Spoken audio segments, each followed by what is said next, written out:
Oh, weit weg. So, wir sind live. Letzte Woche fand gemeldet.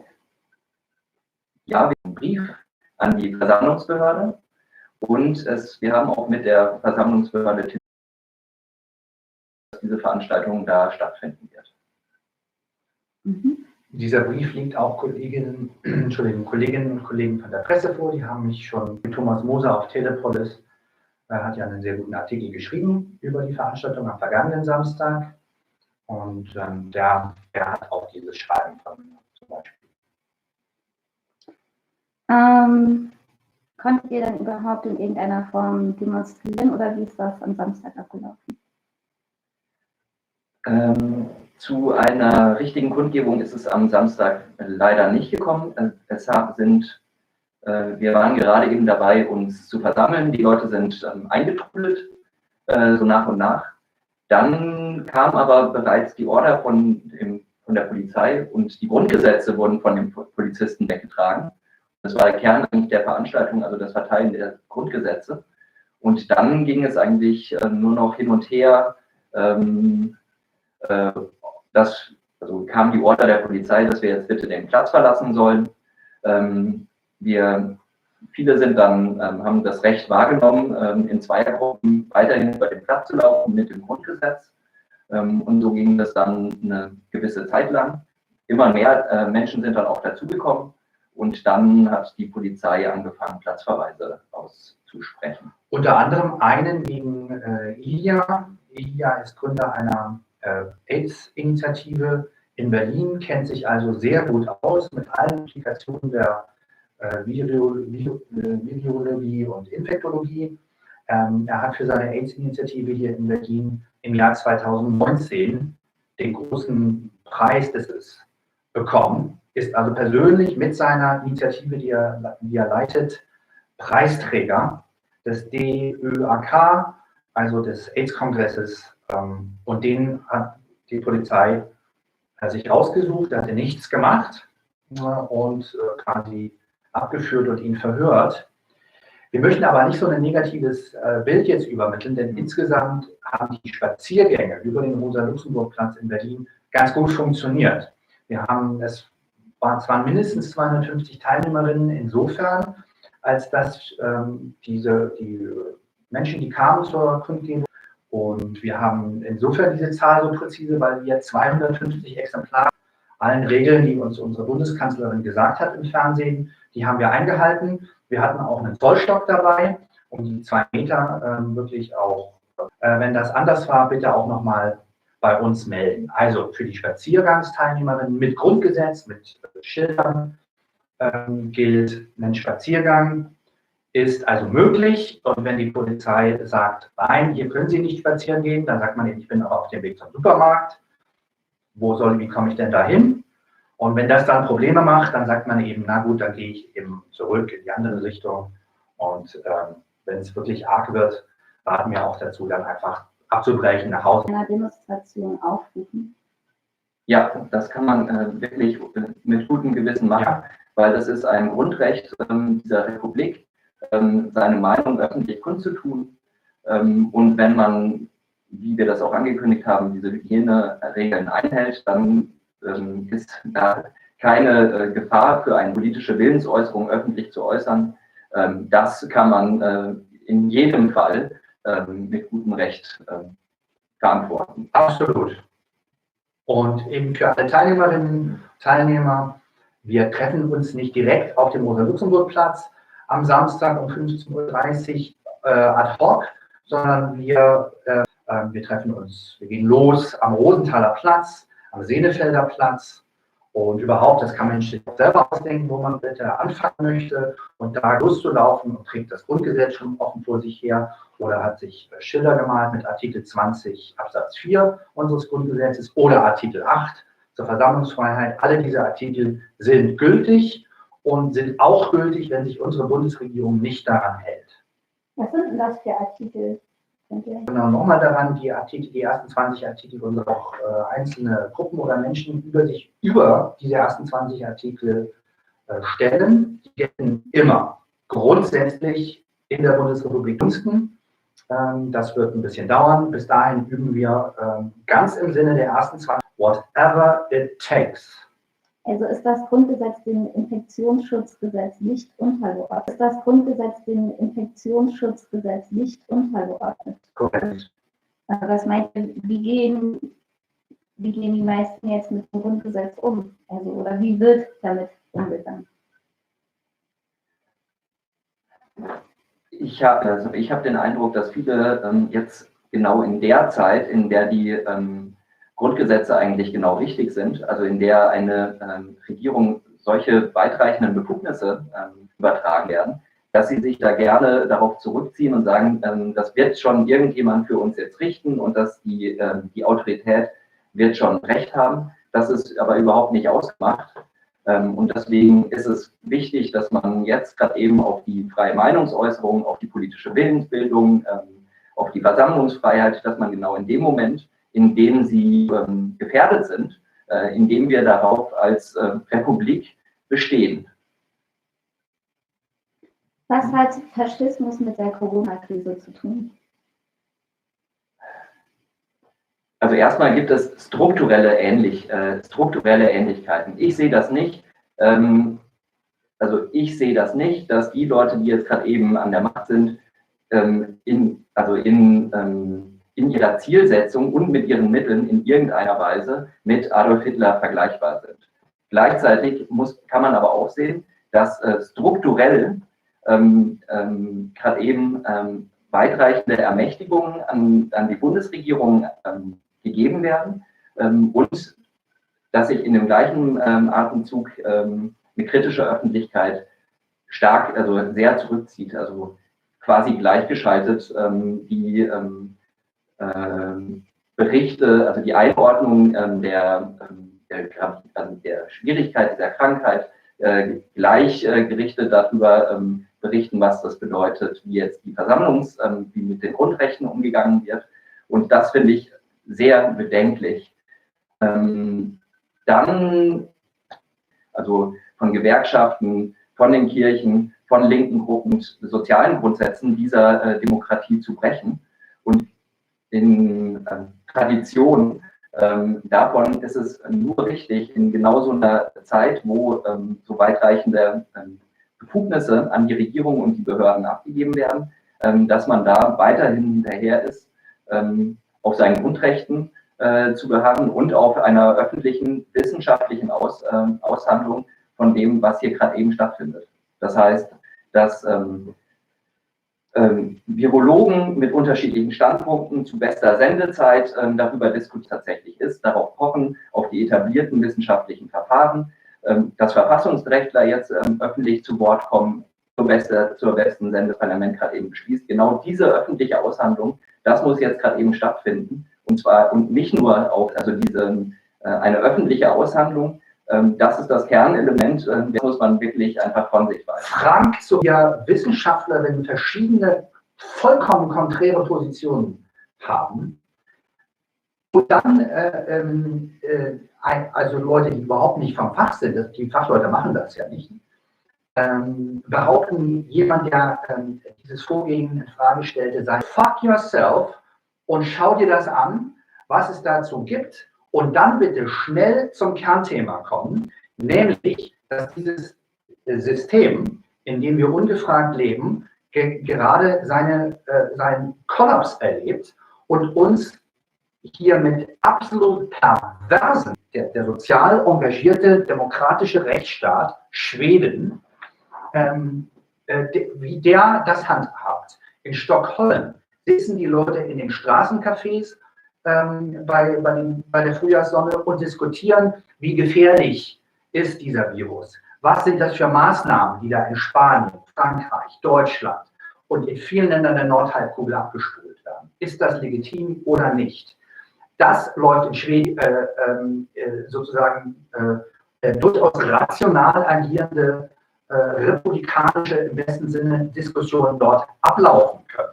Schweden verweigert sich diesem faschistoiden Notstandsregime und den Leuten geht es prächtig. Die Presse schreibt über verschiedene Positionen. Die Demokratie ist dort gewahrt. solche Grundrechtsbeschneidungen ablehnt oder aus demokratischen Gründen, aus liberalen Gründen, aus welchen Gründen auch immer. Allen, die dazu in der Lage sind. Ja, eigentlich meine nächste Frage, wie ist eure Reaktion auf diejenigen, die euch als Verschwörungstheoretiker erklären? Und wie ist insgesamt die Resonanz auf eure Bürgerbewegung? Oder ist die? Bürgerrechtsbewegung würde ich so eher nennen. Bürgerrechtsbewegung. Bürgerrechtsbewegung, ja.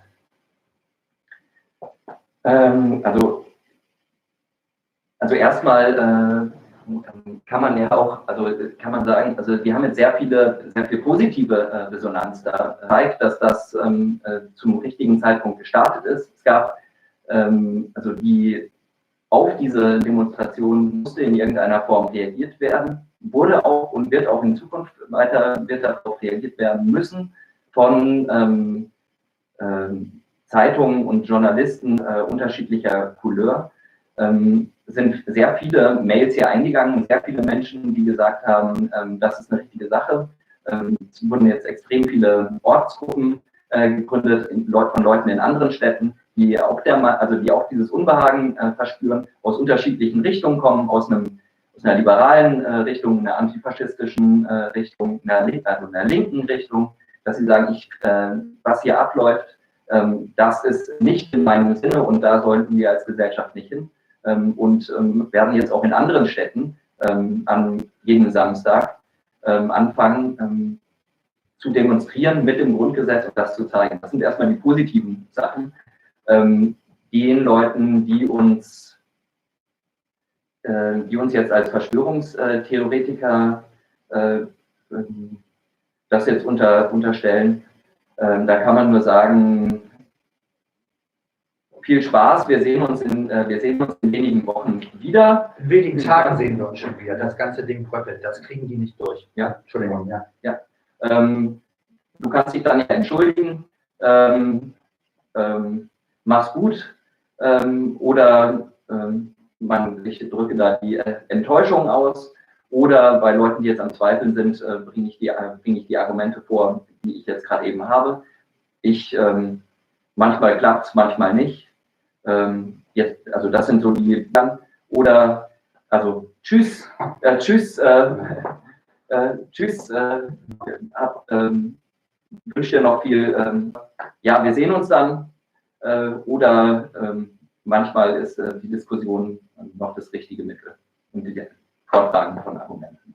Ja, ich möchte an dieser Stelle Erik und Peter grüßen.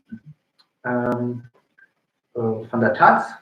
Und ja, wenn du deine Meinung irgendwie nochmal etwas realistischer abfassen möchtest, ich werde dich nicht verwöhnen. Was ist denn mit der Taz? Ansonsten, seine Texte sind unauffällig gewesen bisher. Und jetzt war irgendwie der Ansicht, so das Morales-Artikel darüber gar nicht gelesen und ist so aus seiner alten Welt, in der wir sein, wir sind jetzt rechts, uns auf die ersten 20 Artikel des Grundgesetzes berufen und diese gegen Schlechteres, whatever it takes, verteidigen werden. Das scheint wir das gemacht haben und dass wir nicht vorher irgendwie geguckt haben, wer dann auf den Spaziergang mitkommt. Irgendein Gesicht, irgendeine Nase Er hat mir tatsächlich am Vortag einen Fragenkatalog geschickt. Nicht Hallo Kollege oder so, hier kannst du mir mal kurz, ich habe ja mal ein paar Fragen an deinen Kram, sondern das war schon so, irgendwie hat er da so, das war schon ziemlich klar, in welche Richtung er jetzt gehen will. Und er hatte vor allem auch seinen Footer gelöscht. Also ich konnte ihn nicht anrufen. Ihm seine Fragen beantwortet, ihn eingeladen zu mir nach Hause oder ihn darauf hingewiesen, wir können uns ja in unserem Taskgruppe schnell gehen, dass er das rausfeuert. Oder was am Dienstagmittag, weiß ich nicht. Auf jeden Fall, das musste ganz schnell gehen, dass er das rausfeuert und mich quasi inkriminiert. Ich wäre jetzt unterwegs per se mit irgendwelchen VerschwörungstheoretikerInnen. Das ist also so sein Ding. Das ist mit Pardon. Ja, dann bis in ein paar Tagen. Ne? Dass sie meinen Vertrag dort mit der Taz, also als fester Freier, dieses Agreement in der Resistance befinde und tatsächlich habe, das wird dort gären, das weiß ich, denn es gibt redliche Kolleginnen dort, auch wenn sie leider sehr schwierig haben, aber das wird keinen Bestand haben und ich wünsche euch allen, die ihr an so einer Entscheidung beteiligt wart, es waren ja nur 2, 3, 4, wirklich ganz viel Glück für die berufliche Zukunft und toi, toi, toi. Wir hören voneinander in ein paar Tagen. Und übrigens Grüße von der schwedischen Botschaft. Dort habe ich sowohl drangsaliert werde von der Polizei, als auch eine Kündigung von meinem Betrieb bekomme. Ich gehe nicht davon aus, dass ich jetzt abgeholt werde und in den Landwehrkanal geworfen werde. Aber Sorgen, das mache ich mir schon. Das ist eine Verbindung und wir nehmen Ihnen jetzt die Passwörter für unsere Homepage ab. Diese Sorge mache ich mir und das reicht absolut aus, um als politisch Verfolgter zu gelten. Und glücklicherweise, vielen Dank, Herr Svenska, nimmt das die schwedische Botschaft auch ernst. Ich habe, ja, so geht es. Okay. Wie geht es weiter? Und habt ihr auch schon eine Idee, wie es nach der Kontaktsperre weitergeht? Ja, also am kommenden Samstag um 15:30 Uhr wird die nächste Hygiene-Demo auf dem Rosa-Luxemburg-Platz stattfinden. Das Grundgesetz wird verteilt, die stapeln sich, kann ich nur empfehlen. Man kann die jetzt einfach bei der Bundeszentrale für politische Bildung einfach bestellen. Veranstaltungen haben, das Grundgesetz verteilen, den Spaziergang zum Supermarkt machen und zeigen, dass wir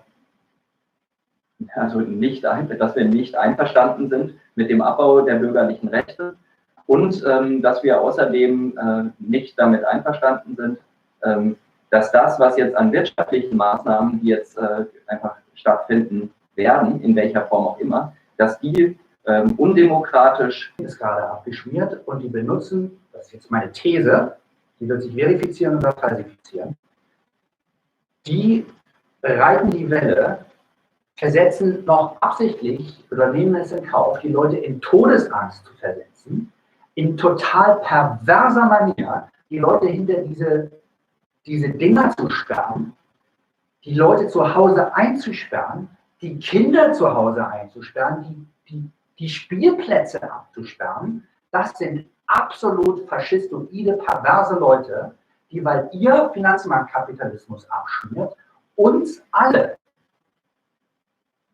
damit da in Mitleidenschaft ziehen, dass ihr Saftladen gerade die Biege gemacht hat, was der eigentlich schon vor 13 Jahren gemacht hat.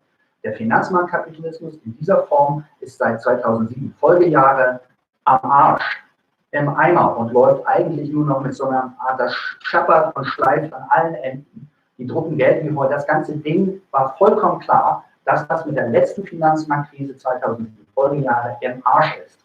Und jetzt, die haben uns mit ihrem Schrottreifensystem, 13 Jahre haben wir uns gestohlen, mit dieser Scheiße. Und jetzt ist denen der Laden zusammengekracht. Das zeichnete sich ab Ende auch liberale Theoretiker, die ich mir auch angesehen habe, und so weiter. Drangsalieren uns mit absolut perversen, grundgesetzwidrigen und menschenrechtswidrigen Maßnahmen. Und damit werden sie nicht durchkommen. Diese Form der Ermächtigung wird enden, so oder so. Zweitens, an unserem künftigen Wirtschaftssystem wird basisdemokratisch ausgehandelt, wie es sein wird. Die künftigen Wirtschaftsregeln, das betrifft. Welche Währung werden wir haben? Wie wird es Bargeld noch geben? Wie werden große Eigentumsverhältnisse gehandhabt? Wer bestimmt darüber? Wie werden wir arbeiten? Was ist die Regelarbeitszeit? Gibt es ein bedingungsloses Grundeinkommen? Ja, nein. Wie wird das gehandhabt? Wie werden wir an Produktionsmitteln beteiligt? Ja, nein. Was wird mit kleinen Händlern, dass das Ganze nicht auf einen sozialen Ausgleich hinausläuft? Darauf deuten inzwischen alle Indizien hin, die Beweischarakter angenommen haben. Das heißt also, wer sich jetzt freut, wie viele freie Künstlerinnen in Berlin, dass sie von der EZB 5.000 € gedruckt bekommen haben und überwiesen bekommen haben recht schnell, die Maßnahme ist gut. Aber solange dafür was sinnvoll, solange noch was auf Lager ist. So, erstmal das. Und die machen diese sozialen Maßnahmen jetzt zur Aufstandsbekämpfung, nicht weil sie so nette Leute sind, deren Kollaps, nicht unserer. In sozialeren, faireren, freieren, weniger überwachten, weniger einfach beknackten, weniger fordern, nicht nur Symbole in die Welt setzen, sondern sie dann auch selber umsetzen. Die werden uns nicht demokratisch beteiligen, wenn wir nicht darauf bestehen. Und der erste Schritt ist das, Entschuldigung, ich bin kein Politiker, ja, berechtigt. Wirtschaftsweise diskutiert werden soll. Ja, wir hatten, also ich hatte das letzte Mal ja schon einmal davon erzählt. Wir hatten mit dem Kapitalismus-Tribunal hatten wir ein Angebot formuliert. Es gibt vielleicht auch noch andere Möglichkeiten, in welcher Form so eine Aushandlung und auch eine Regelsetzung stattfinden kann. Das ist erstmal unser Angebot. Das kann man nachschauen, nachlesen im Internet und also kann man auch einfach bestellen. Das Kapitalismus-Tribunal heißt das Buch. Da steht das alles ziemlich genau, also eine künstlerische Intervention gesehen, dass das es hatte auch damals es war damals schon nicht nur eine künstlerische Intervention gewesen ist, sondern auch also durchaus ernst gemeint, war damals erstmal unvorstellbar. Jetzt sind wir aber an dem Punkt, wo wohl grundlegende Entscheidungen getroffen werden, teilen wir die Arbeit, die notwendig ist, um uns ein gutes Leben zu machen, teilen wir das auf. Was ist Miete? Was ist eigentlich Geld? Wie wollen wir das verhandeln? Diese ganzen entscheiden, wie wir alle in Zukunft zu leben haben. Und ich sehe das als gerade eben als eine Möglichkeit, dass wir Menschen uns endlich mal diese Verfassung selber geben können. Und zwar auf Kraft der Argumente und nicht auf Kraft der Waffen. Und dass wir da zu einem wirklichen Punkt kommen. Ich sehe das jetzt gerade eben insofern als eine Chance, dass wir das erstmalig in der Menschheitsgeschichte hinkriegen, dass wir das in einem fairen Verfahren aushandeln können, wie ein Mensch denn jetzt in Zukunft arbeiten, leben, dann auch lieben möchte. Das spielt dann nämlich alles, also das spielt dann da zusammen. Das ist jetzt gerade eben die Möglichkeit. Ich würde da gerne noch ergänzen, das ist unser Modellprojekt gewesen, das so kam ich und viele Mitstreiterinnen durchgeführt haben, schon dazu aufgerufen. Also unsere Website gibt es erst seit 7 Tagen. Wir haben über 5.200 Anmeldungen. Wir haben heute noch gar nicht nachgeguckt für den Newsletter. Und wir haben ja auch dazu aufgerufen, uns Vorschläge für Wirtschaftsregeln und so weiter zuzuschicken. Und das haben auch so viele Dutzend Menschen gemacht. Also einige hatten schon was vorbereitet und haben uns das geschickt, schon aus der Vergangenheit. Manche haben Mails geschickt, ich möchte das und das, ich möchte weiterhin Bargeld haben, etc. pp. Wir hatten jetzt natürlich überhaupt nicht die Zeit, uns damit inhaltlich auseinanderzusetzen. Leider auch nicht die Zeit, alles zu lesen. Das wird auch in den kommenden Tagen erstmal nicht ändern. Was wir aber am Wochenende machen werden, sobald wie möglich, ist, dass wir einen Reiter auf nichtohneuns.de einrichten, wo wir dann alle diese PDFs und diese Mails, dann natürlich ohne den Absender, die Absenderin, dann zur Verfügung stellen, dass man sich das einfach, dass Sie euch einen Überblick verschaffen können, was da schon eingegangen ist. All das ist interessant, all das ist wertvoll auf die eine oder andere Art und da treffen wir keine Auslese, sondern wir packen das einfach anonymisiert drauf und dann steht das da. So. Ja, es wird ja auch, also das müssen wir mal kurz sagen, es wird dann ja auch es wird mir jetzt oder uns wahrscheinlich der Strick gedreht werden, also da wird versucht werden, die wollen jetzt irgendwie ihr Buch verkaufen, darum geht es hier wirklich überhaupt nicht, sondern es geht gerade eben darum, es haben sich Menschen, also wir haben uns beispielsweise schon Gedanken darüber gemacht, wie eine solche Aushandlung stattfinden kann und dieses Verfahren möchte ich jetzt hier einfach diskutiert sehen und da geht es jetzt nicht um, dass wir Buchverkaufe machen wollen, dass wir irgendwie genial sind, dass wir jetzt diktatorische Allüren haben oder für andere bestimmen wollen. Ganz im Gegenteil. Das kann ich nur bestätigen. Und vielleicht versuchen wir morgen mal Peter Engelmann, das ist der Verleger des Passagenverlags, Philosoph aus Berlin, Kapazität. Vielleicht versuchen wir ihn mal anzurufen und fragen, ob wir in dieser Situation das Buch nicht einfach als PDF online freigeben können. Es geht nicht darum, hier Bücher teuer zu verkaufen, sondern wir wollen, und ich denke, Herr Engelmann wird sich auch darauf einlassen. Aber dafür sind wir auch noch nicht gekommen, solche Schritte zu ergreifen. Ja, wir arbeiten daran. Also ich gehe jetzt erstmal mit meinen Fragen durch, aber wir haben ja heute eine Live-Show. Vielleicht können die Zuschauer Fragen in Kommentare Ja, stellen. ich sehe, da kommt immer, ja, Herr Burkhardt schreibt, Demokratie jetzt schreibt, fragt, müssen wir einen ähnlichen Spaziergang eigentlich anmelden? Also mein Ratschlag nach den Erfahrungen wäre, nein, beruft euch erstens auf Artikel 8 des Grundgesetzes, zweitens plant einfach einen Spaziergang zum Supermarkt und nehmt das Grundgesetz mit oder druckt die ersten 20 Artikel der Verfassung aus, hängt euch Schilder um und dann seid ihr einfach auf einem Spaziergang. Ich meine, unfassbar, dass man im Jahre 2020 in der Bundesrepublik Deutschland solche Tricks anwenden muss. Und dann lauft ihr alle aus unterschiedlichen Richtungen los und macht einen Treffpunkt in eurer Stadt, in eurer Gemeinde, auch in eurem Dorf einfach aus.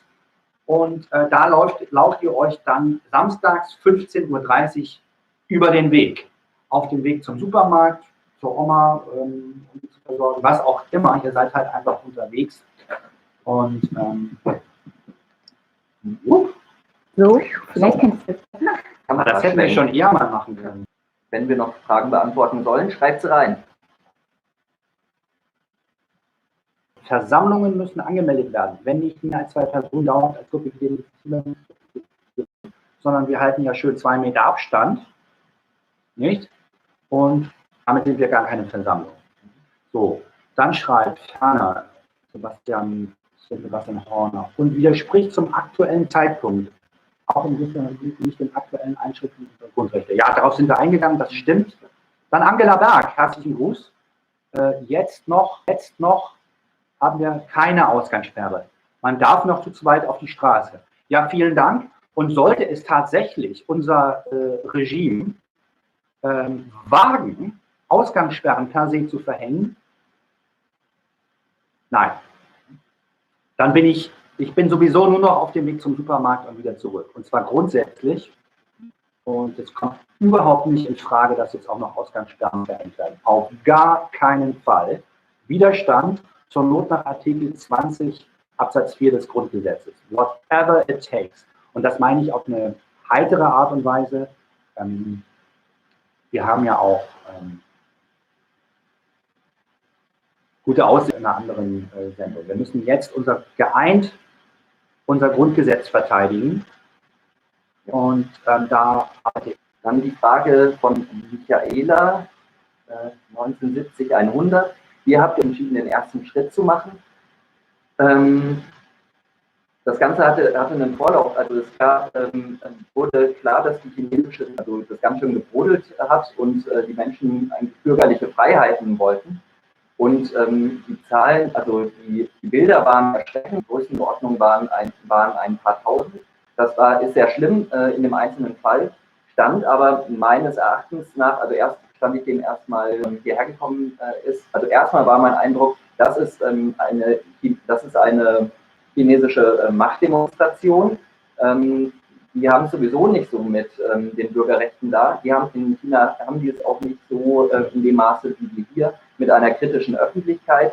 Okay, das ist der nächste Virus, die nächste Krankheit, die jetzt hier proklamiert wird, die erzählt, wo gesagt wird, ganz, ganz schlimm. Dann ist das auch im verstärkten Maße hier rübergekommen nach Italien. Über das, was wir davor noch gelacht hatten, wurde hier auch in Europa eingeführt.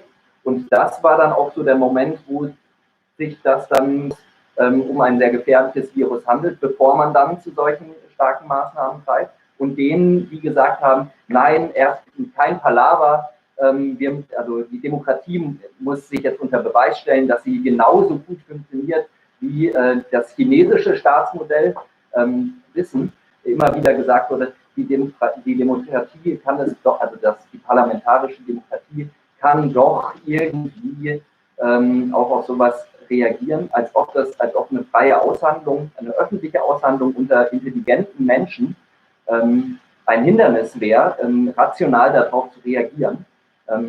Da hat sich das dann, und ich an dem Abend, also als es umgegangen, also dazu unter anderem von Anselm Lenz, nenne ich jetzt mal Anselm Lenz, und an dem Vorabend, als im Bundestag beschlossen wurde, dass der Ausnahmezustand für ein Jahr erhoben wird, Wolfgang Schäuble von einer Ermächtigung der Bundesregierung gesprochen hat, also der Ausnahmezustand für ein Jahr, das Grundgesetz deshalb soweit beschlossen wurde, dass man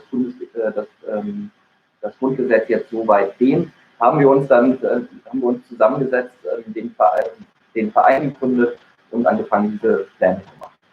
Ja, genau. Und beteiligt sind, also das sind nicht nur wir zwei. Das ist im Moment gerade so, dass jetzt wir hier wieder sitzen, aber es gibt noch Gabriela Ogakpo, es gibt Jill Santaya, die das Interview jetzt hier gerade führt und diesen Kanal freundlicherweise eingerichtet hat, den wir jetzt häufiger benutzen werden. Das Hauptstadtstudio.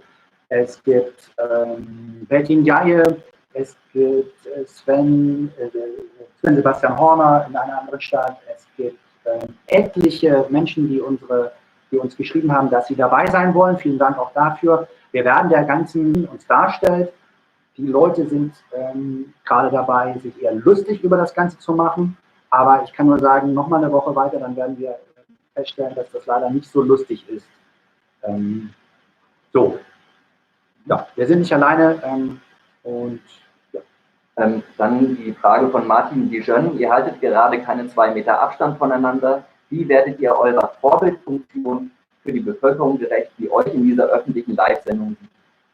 Wir sind hier, genau so. Und wir sind gerade eben hier bei der Arbeit. Das lässt sich gerade eben. Ja, demokratischer Widerstand.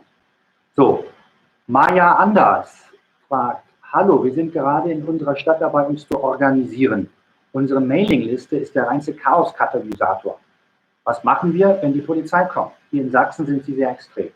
Na, wie vorhin schon dargestellt, wenn die Polizei kommt, dann sind wir recht freundlich und grüßen unsere Mitbürgerinnen und Mitbürger, die irgendwie in dieser Uniform gelandet sind.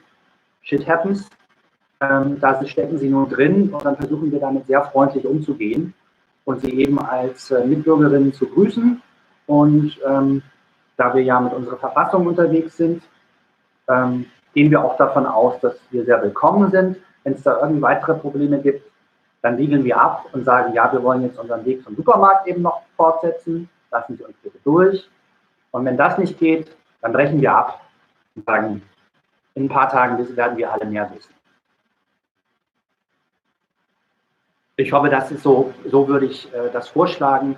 Wir wollen niemanden dazu verleiten, sich irgendwie mit Polizeikräften auseinanderzusetzen. Das hat keinen Sinn. Wir haben da keine Chance. Wir müssen diese Leute auch auf unsere Seite bringen. Und unsere Seite, das bedeutet das Grundgesetz und dessen ersten 20 Artikel, auf die diese Leute, Polizeimitarbeiterinnen, da einen Eid geschworen haben. Ja?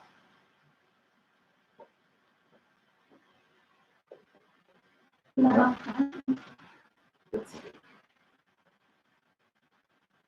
200 Grundgesetze im Kinderwagen. Ja, das ist. Ja. Ah, super, danke. Ja, gerne, Maja Anders. Schöne Grüße. Ich glaube, also vernetzt ihr euch auch mit Gruppen in anderen europäischen Ländern? Ja, gerne.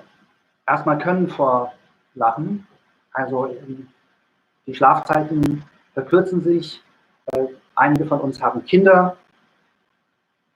Es gibt auch noch andere Arbeit eigentlich. Also aber für mich jetzt nicht mehr. Ich wurde ja jetzt gekündigt von diesem Qualitätsblatt, das also komplett auf Regierungsseite eingeschränkt ist und also ändern.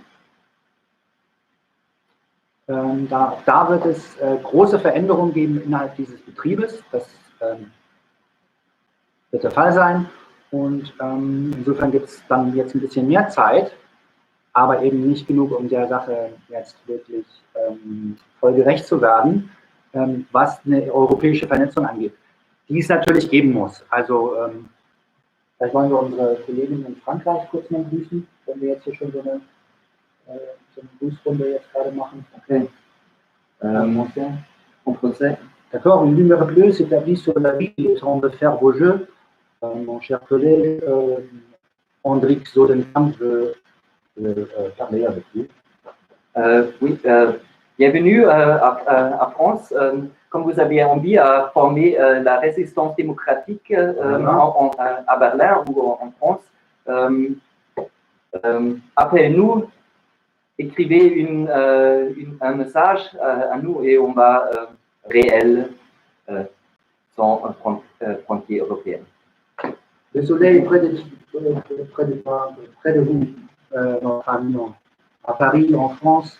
Nous sommes avec vous, nous sommes avec notre constitution et avec des droits libéraux. Et c'est le temps pour le Ah, ça ira. Merci.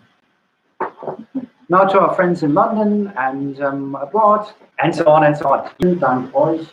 Haben wir tatsächlich eine Menge zu tun mit dem Mailaufkommen, überhaupt erstmal klarzukommen, diese Veranstaltung zu organisieren, irgendwelche Kollegenschweine fernzuhalten. Das kostet auch Zeit und Kraft jetzt in dieser Situation. Das machen wir natürlich auch mit Absicht. Wir wollen uns jetzt Stöcker zwischen die Beine werfen, wie man so wirklich sagt. Das wird Ihnen nicht gelingen. Niet. Und ja, jeder, der sich auf die ersten 20 Artikel der Verfassung im liberalen, dort hingeschriebenen Sinne, im wörtlichen Sinne, im gemeinten Sinne, unsere Verfassung aus dem Jahr 1949 berufen will und für dieser Eintritt ist bei uns willkommen. Ja, ich werde mal sagen, dass wir das jetzt mit den Leitfragen Okay. Ich glaube, das tut jetzt nichts mehr. Sonst haben wir bestimmt nächste Woche. Stehen zu dieser Verantwortung? Ah, ja. Wie verhält sich die Kommunikationsstelle Demokratischer Widerstand zu Staatsbürgern, die bei der Teilnahme an einem Verfassungsspaziergang unverschuldet von der Polizei angezeigt werden? Das wird keinen Bestand haben. Es ist absolut indiskutabel, was da passiert. Und da kann ich aus meiner Einschätzung heute geradezu das Versprechen abgeben. Denn es gibt brillante Juristen und Juristinnen wie etwa Wolfgang Neskowitsch, ja, jetzt fällt mir der Name gerade nicht ein, der Verfassungsrechtlerin, die in der FR welchen Schwein kam, dass die den Kindern was antun wollen, dieser Leute. Es wird nicht möglich sein, diese fähigen liberalen Juristinnen dazu zu bewegen, die eigenen Menschen in unserem Land, die sich auf ihre Verfassung beziehen, so zu inkriminieren. Das wird keinen Bestand haben, es wird Entschädigungszahlungen geben, es wird zurückgenommen werden, es werden Entschuldigungen ausgesprochen werden. Und wie ja ein Kollege ein Mensch, der in der Versammlungsbehörde arbeitet, wie am vergangenen Freitag am Telefon gesagt hat, da sind viele Menschen, die jetzt schon mit uns gehen. Und das wird sich in der kommenden Woche, schon am kommenden Samstag, wird sich das potenzieren und dann wird dieser Schweineladen absolut umkippen. Und dann sind wir vor neue Probleme gestellt. Nämlich, was machen wir dann? Und deswegen bitte jetzt schon Gedanken machen, wie wir uns vereinbaren wollen, wie wir uns verständigen wollen über unser künftiges Leben hier miteinander in der Bundesrepublik Deutschland. Ja, und falls der Fall war oder falls etwas passieren sollte, schreibt uns eine Mail und dann stehen wir auf jeden Fall gemeinsam in Kontakt und können da das kriegen wir dann schon gemeinsam hin. Es gibt auch eine Passage im Verbund kritischer Juristinnen, die sind nicht verkehrt. Es gibt liberale Juristen in 20, selbstverständlich. Auch mit jenen treffen wir uns jetzt in dieser Situation. Und also mein gedanklicher Horizont ist da tatsächlich der antifaschistische Widerstand. Da haben also Zeugen Jehovas mit Kommunistinnen zusammengearbeitet, Liberale mit Lebensreformern, Kulturleute, Schriftstellerinnen und so weiter. Und zwar hier in Deutschland als auch dann im Exil. Und dass es zum Exil nicht kommen wird und wir jetzt hoffentlich nicht alle nach Schweden werden auswandern müssen, wo die Straßencafés geöffnet sind, wo die Kinder miteinander spielen dürfen, wo man offen diskutiert, was hat es mit diesem Virus wirklich auf sich, was hat es mit diesen faschistischen Maßnahmen auf sich in den anderen europäischen Ländern, dass wir jetzt nicht alle nach Stockholm flüchten müssen, Das hoffe ich auf jeden Fall und davon gehe ich auch aus. Und dann haben wir eigentlich auch wirklich gute Aussichten, aus diesem Totalkollaps des Finanzmarktkapitalismus und diesem autoritären Notstandszwischenregime uns in demokratischeren, freieren, sozialeren, entspannteren, herzlicheren, in jeder Hinsicht faireren Verhältnissen dann wiederzufinden, wenn wir was dafür tun. So, Hau, ich habe gesprochen, ich kann nicht mehr für heute. Gut. Dann drücke ich auf den Knopf. Merci und bis zum nächsten Mal. Bis Samstag, 15:30 Bis Samstag.